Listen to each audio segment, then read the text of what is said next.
સાંભળીએ ગુજરાતી વાર્તા ખારીમાં. વાર્તાકાર રમણલાલ વ દેસાઈ. નાનકડો કુસુમાયુદ્ધ આજે મૂંઝવણભર્યો આનંદ અનુભવતો હતો.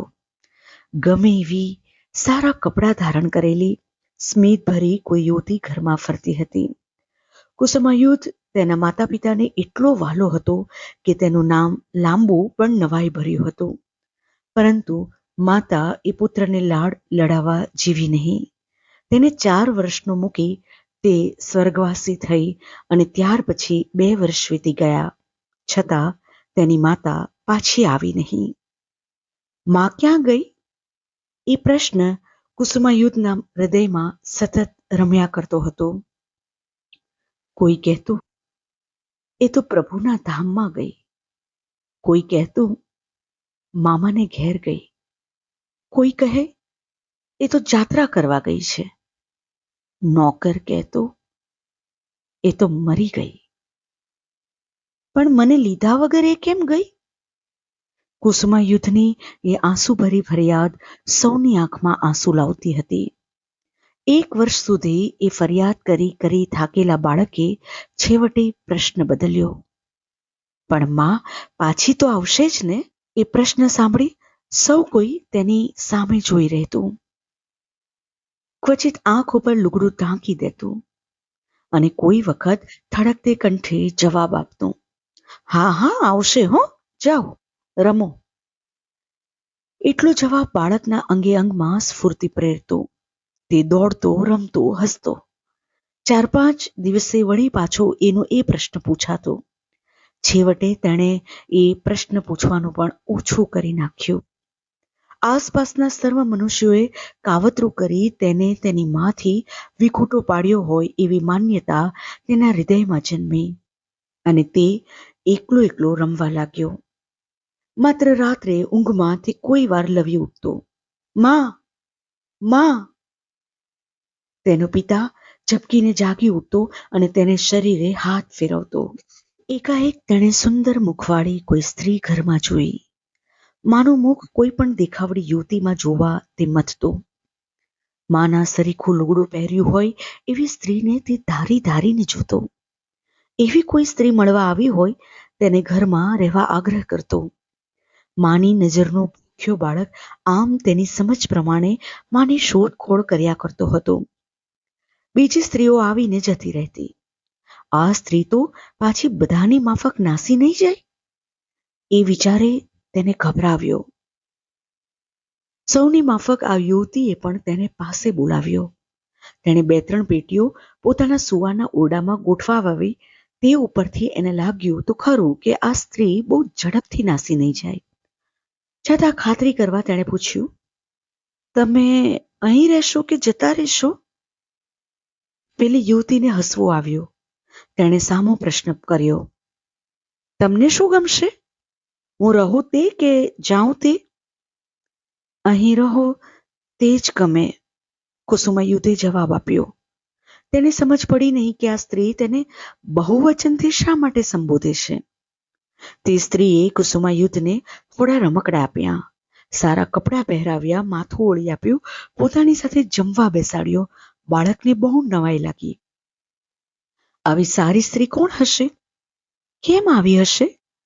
કુસુમાયુદ્ધ તેની આસપાસ જ ફરવા લાગ્યો. તેને એમ પણ લાગ્યું કે પોતાની માફક પિતાને પણ આ સ્ત્રી ગમી છે ખરી, પરંતુ પિતાની આગળ તે બહુ ધીમે ધીમે કેમ બોલતી હતી? આડું કેમ જોયા કરતી હતી? આછું આછું હસતી કેમ હતી? આ સ્ત્રી ઘરમાં રહ્યા જ કરે તો કેવું સારું. માં પણ કેવી ઠરીને ઘરમાં રહેતી હતી. કુસુમાયુદ્ધથી રહેવાયું નહીં એટલે સૂતા પહેલા તેણે પૂછ્યું, તમે મારા સગા થાવ કે નહીં? હા. શા સગા થાવ? યુવતી સહેજટકી. તેની આંખ સ્થિર થઈ. તેને સગપણની સમજ નહીં પડી હોય કે શું? તત્કાળ સ્થિર થઈ તેણે જવાબ આપ્યો, હું તમારી માં થાઉં. માં? કુસુમાયુદ્ધના હૃદયમાં અનેક વિચારો આવી ગયા. સગપણ સાંભળતા બરોબર તેને એક વખત તો એમ જ થયું કે માની કોટે બાજી પડું. પરંતુ કોણ જાણે કેમ તે એવી ચેષ્ટા કરી શક્યો નહીં. છતાં તેણે તે સ્ત્રીનો હાથ પકડી લીધો અને પોતાના બે હાથ વડે દાબ્યો. માં કહેવડાવવા માંગતી સ્ત્રી જરા હસી, પરંતુ એટલું હસવું કંઈ બસ થાય? શા માટે તે પોતાને ખોળામાં લઈ વહાલ નથી કરતી? કુસુમાયુતે શંકા પૂછી. તમે મારા ખરા માં થાવ? બાળકની બુદ્ધિ મોટાને તાવે છે. પરણીને આવેલી તે પહેલે જ દિવસે એક બાળક આ યુવતીની પરીક્ષા લેતો હતો. તે જાણતી હતી કે મારે એક બાળકને ઉછેરવાનો છે. તે જાણીને જ તેણે પોતાના લગ્ન થવા દીધા હતા.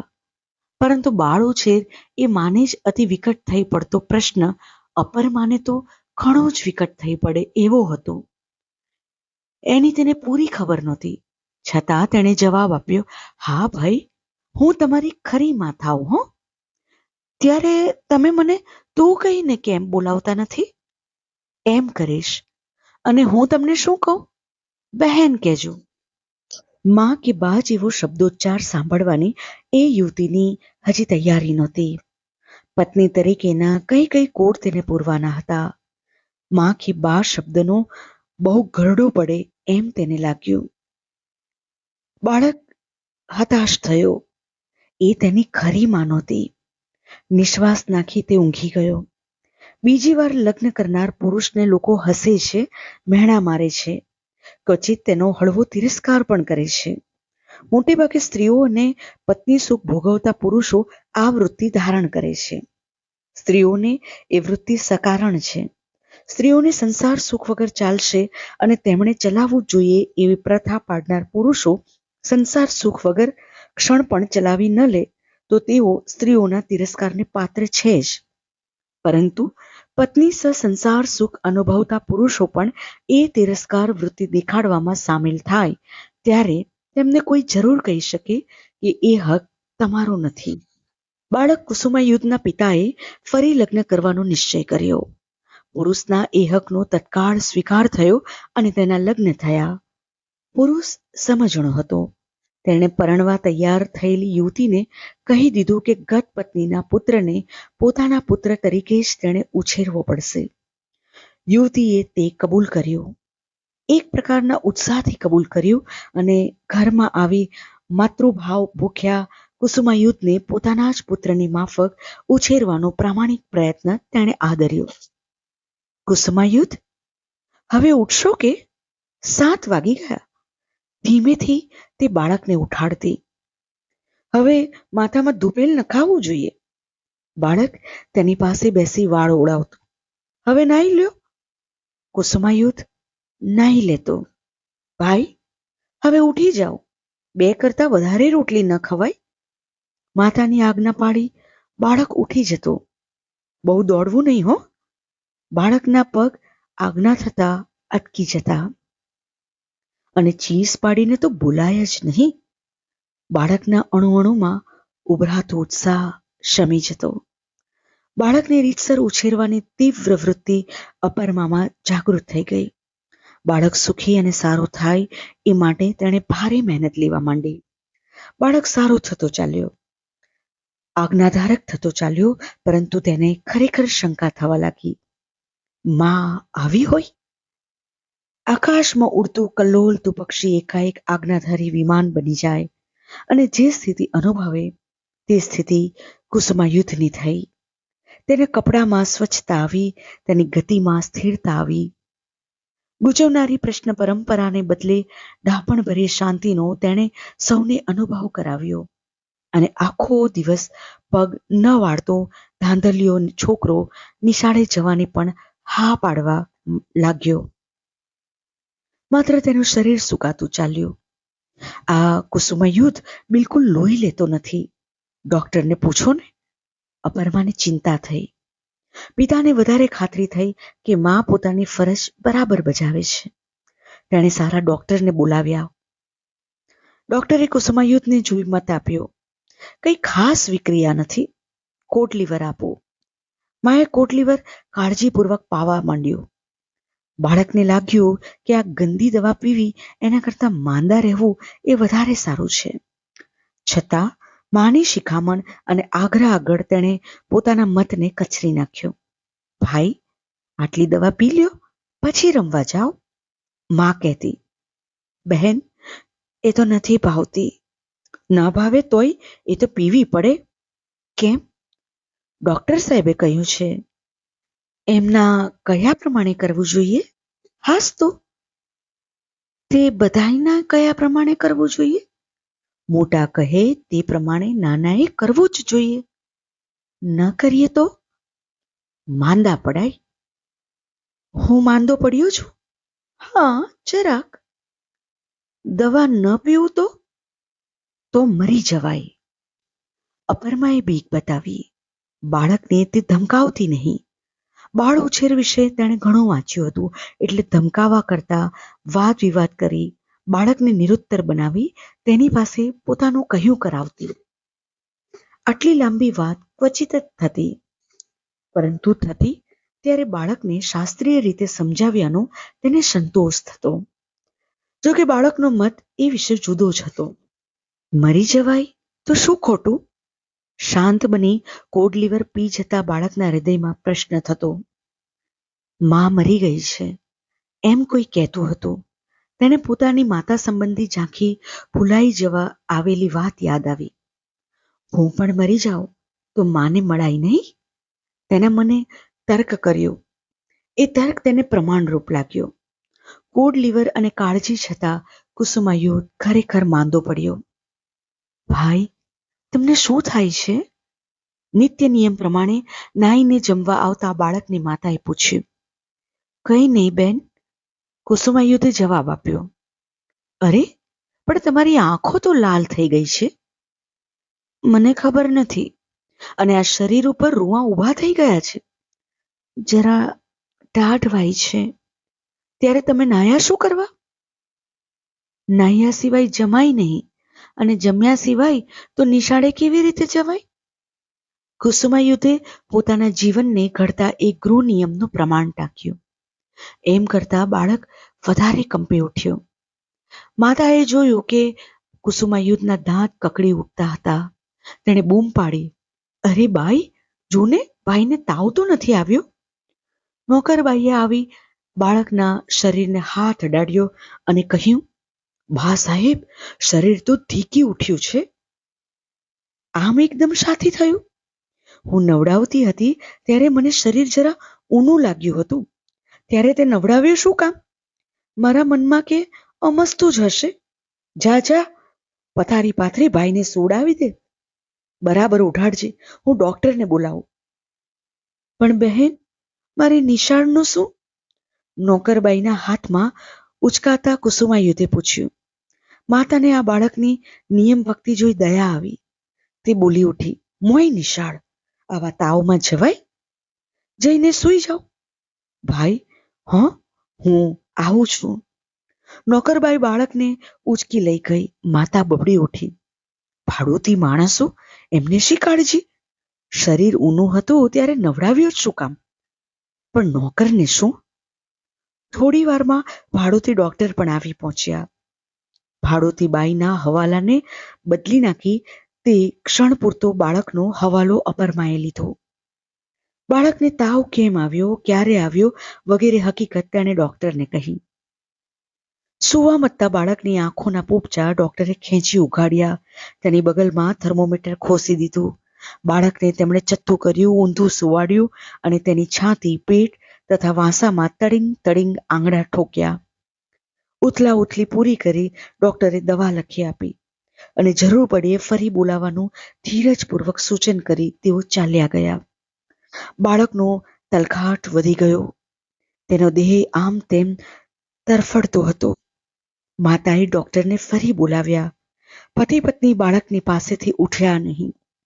રાત્રે માએ જમવાનું પણ માંડી વાળ્યું. બાળકના માથા ઉપર બરફ મૂકવાનો ડોક્ટરનો હુકમ હતો.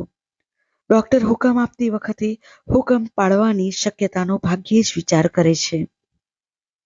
નોકરો બરફ મૂકી કંટાળ્યા અને બાળકના માથા ઉપર જ ઝોકા ખાવા લાગ્યા. માતાએ નોકરોને સુવાડી દીધા અને બરફ ફેરવવાનું પોતે શરૂ કર્યું. ફરજ બજાવવા મતતી માતાને એમાં કંઈ ભારે કામ લાગ્યું નહીં. રાતના 12 વાગતા સુધી તેણે વગર આંખ મીચીએ બાળકને માથે બરફની થેલી ફેરવ્યા કરી. પણ તેના પતિએ આગ્રહ કરી તેને સુવાડી અને પોતે પુત્રની શુશ્રૂષામાં રોકાયો. માતાને કોણ જાણે કેમ ઊંઘ ના આવી. જરા વાર થઈ અને બાળકે ચીસ પાડી, "હો માં!" અપરમાં પથારીમાંથી એકદમ ઉઠી થઈને બેઠી થઈ ગઈ. અણઘડ પુરુષના હાથમાંથી થેલી તેણે લઈ લીધી અને તે પાછી પોતે બાળક પાસે બેઠી. રાત્રિના એકાંતમાં ફરી બાળક લવી ઉઠ્યો, "માં!" "ઓ દીકરા!" એમ જીભે આવેલા શબ્દ માતાએ ઉચ્ચાર્યા નહીં. તેને જરા શરમ આવી. તેણે માત્ર એટલું જ પૂછ્યું, "કેમ ભાઈ, શું છે?" બાળકે આંખ ઉગાડી અને અપરમા સામે જોયું. "તમે નહીં," કહી બાળકે આંખ મીચી દીધી. "બૂમ પાડીને?" "એ તો માને બૂમ પાડી," આંખ ખોલ્યા વગર બાળકે કહ્યું. "તે હું જ માં છું ને?"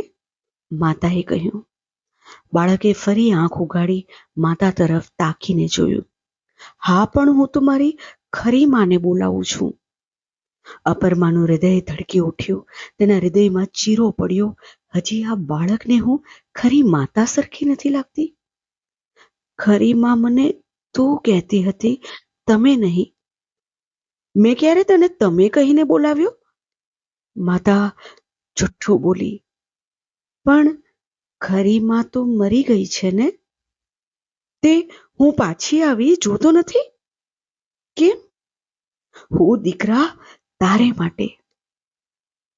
અપરમાં ખરી માં બની ગઈ. તેણે બાળકના મુખ ઉપર પહેલું ચુંબન લીધું. તેના હૃદયમાં માતૃત્વનો પાતાળ કૂવો ફૂટી નીકળ્યો. બાળકની નાની પલંગડીમાં તે સૂતી અને બાળકને તેણે છાતી સરસો દાબી દીધો. બાળકને આ ઉમળકાનો ઊંડો અર્થ સમજવાની જરૂર નહોતી. તે તો એટલું જ સમજ્યો કે આમ છાતી સરસો ચાંપીને ખરી માં જ સૂવે. ખરી માને બાજીને કુસુમાયુધ ગાઢ નિંદ્રામાં પડ્યો. તેના દેહને બાળતો અગ્નિ શાંત પડી ગયો. હવે તેના મસ્તક ઉપર બરફ મૂકવાની જરૂર નહોતી. આજે તે માની અમૃતભરી સોડ પામ્યો હતો.